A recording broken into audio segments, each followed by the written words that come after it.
Pronssimitalit, jotka menevät Norjaan.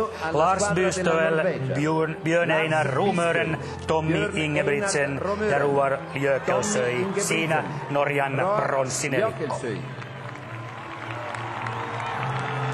Bystøel tietysti kolminkertainen olympiamitalisti näissä kisoissa. 1 henkilökohtainen olympiavoitto. 1 henkilökohtainen olympiapronssi ja siihen vielä lisäksi tämä joukkuemäen pronssimitali.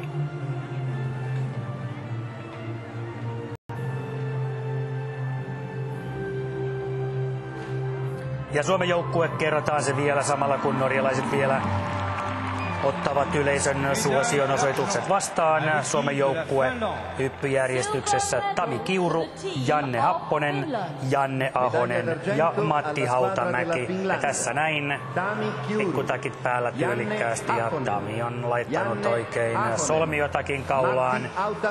Ja mikäpä siinä, olympiahopeaa Suomelle.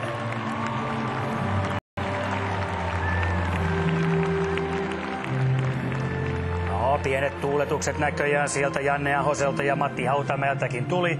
Ja näin sitten Irina Tsevinska pujottaa hopeamitalit kaulaan ensin Tami Kiurulle siinä hyppyjärjestyksessä. Nuoret herrat ovat, ja kyllä siellä, jos oikein tulkitsen, Janne Ahosellakin on tänään jo mieli aika aurinkoinen. Olympiamitali on kuitenkin olympiamitali.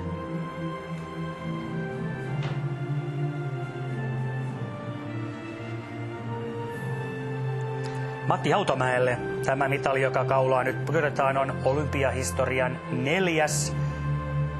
Ja mitalien määrässä laskettuna hän nousee suomalaisista mäkihyppääjistä kaikkien aikojen 2.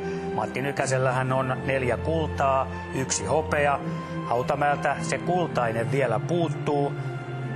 Kultamitalin miehiä suomalaisessa mäkihyppyhistoriassa, olympiahistoriassa ovat muun muassa ovat Toni Nieminen ja Ari-Pekka Nikkola. Tonilla lisäksi vielä 1 pronssimitalikin, eli yhteensä 3. Matti Hautamäellä nyt siis 4 olympiamitalia. Puikkosen Jari muun muassa 3 mitalin mies, 1 kulta ja 2 pronssista. Mutta nyt juhlitaan näitä miehiä vielä kerran. Tami Kiuru, Janne Happonen, Janne Ahonen, Matti Hautamäki. Ja sitten kultamitalimaa Itävalta, jolle tämä kultainen, joukkuemäen kultainen mitali tai olympiavoitto on mäkihypyn olympiahistoriassa kaiken kaikkiaan 5. Suomi on edelleen tuon mitalitilaston kärjessä. Suomalaismäkihyppäillä kaikkiaan 10 kultamitalia.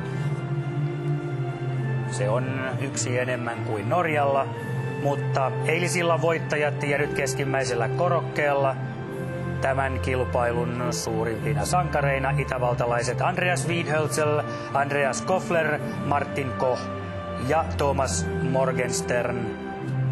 Kova nelikko, joka piti kuin pitikin Suomen takanaan.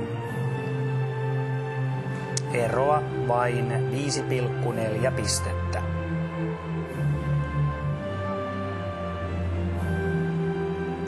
Saksa sijoittuu siis joukkuemäen kilpailussa 4.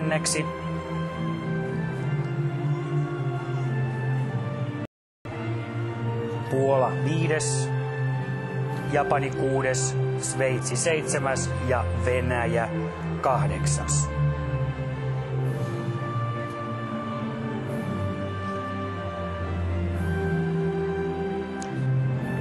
Ja sen verran otetaan takaisin, että tuo Suomen ja Itävallan ero, se oli toki hieman suurempi kuin tässä epähuomiossa sanoin. Se oli lähes 8 pistettä, mutta tiukka kärkitaistelu kaikesta huolimatta, joka siis päättyi Itävallan voittoon. Suomi 2, Norja 3. Korjataan sen verran, ettei kellekään jäänyt väärää käsitystä. Tiukka kilpailu, kaikki tyynni, Itävalta 1 ja näin. Liput salkoon ja vielä voittajien kansallishymni.